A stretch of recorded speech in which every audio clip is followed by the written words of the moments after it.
Welcome back to Mind Matters, the show that dives into the deep questions of philosophy and psychology. I am your host, Alex.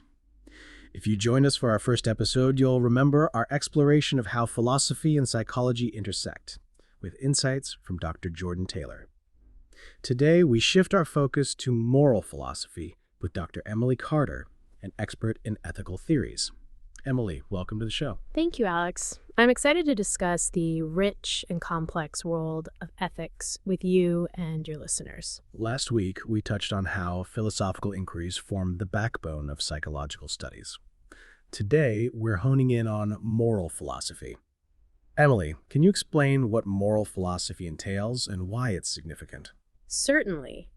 Moral philosophy, or ethics, examines what choices are morally justified and how we determine right from wrong. It's significant because it guides human conduct, influencing everything from individual decisions to global policies. It helps us navigate the complexities of human relationships and societal norms. Just a broad and impactful field. Let's dive into some specific ethical theories. Could you walk us through the main schools of thought? Absolutely. There are three primary ethical theories that most discussions revolve around: utilitarianism, deontology, and virtue ethics. Utilitarianism advocates for actions that maximize happiness and reduce suffering. Deontology focuses on duties and rights, emphasizing that some choices are morally required, irrespective of the consequences. Virtue ethics concentrates on moral character and the virtues that a good person embodies. Each of these theories approaches ethics from a different angle.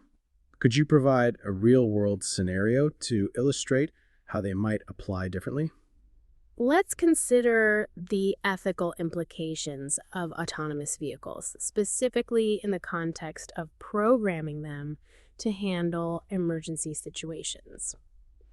A utilitarian approach might program the vehicle to minimize overall harm, even if it means sacrificing the vehicle's passengers in certain scenarios. A deontological approach would oppose this, arguing that it's wrong to sacrifice individuals for the greater good, focusing instead on principles like the right to life. Virtue ethics would look at the intentions behind the programming decisions and whether they reflect virtues like prudence and justice. That's a compelling illustration of how these theories manifest in modern issues. Speaking of modern issues, how do these ethical theories address something like climate change? Climate change is a great example of a complex ethical problem.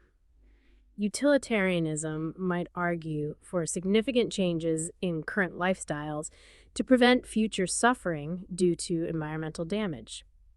Deontology might emphasize our duty to preserve the earth for future generations, advocating for rights-based approaches to environmental protection. Virtue ethics would encourage cultivating virtues such as responsibility and temperance to address personal and collective impacts on the environment. It seems that each theory offers unique insights and potential solutions. What are some criticisms or challenges each theory faces?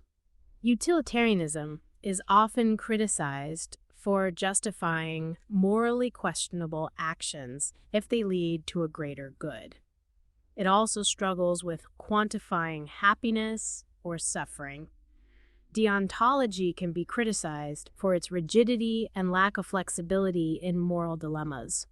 It sometimes demands adherence to rules that could lead to negative outcomes.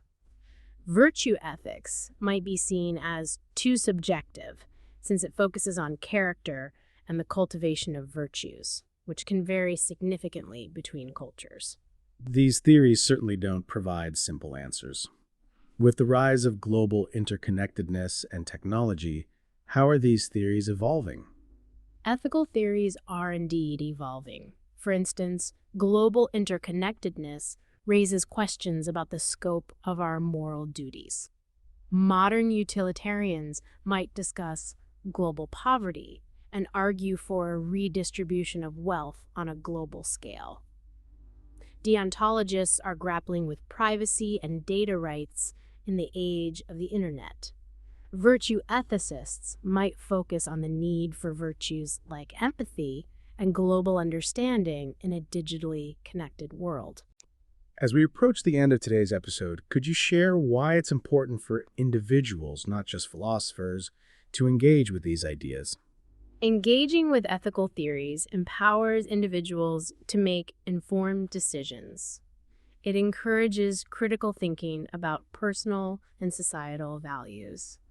By understanding different ethical perspectives, individuals can better articulate their positions on complex issues, from everyday ethical choices to debates on public policy.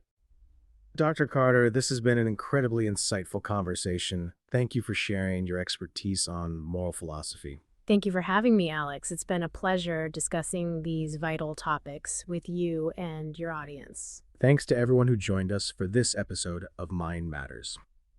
Next week, we explore the psychology of decision-making. Don't forget to tune in. Until then, keep questioning and keep seeking the truths about your mind.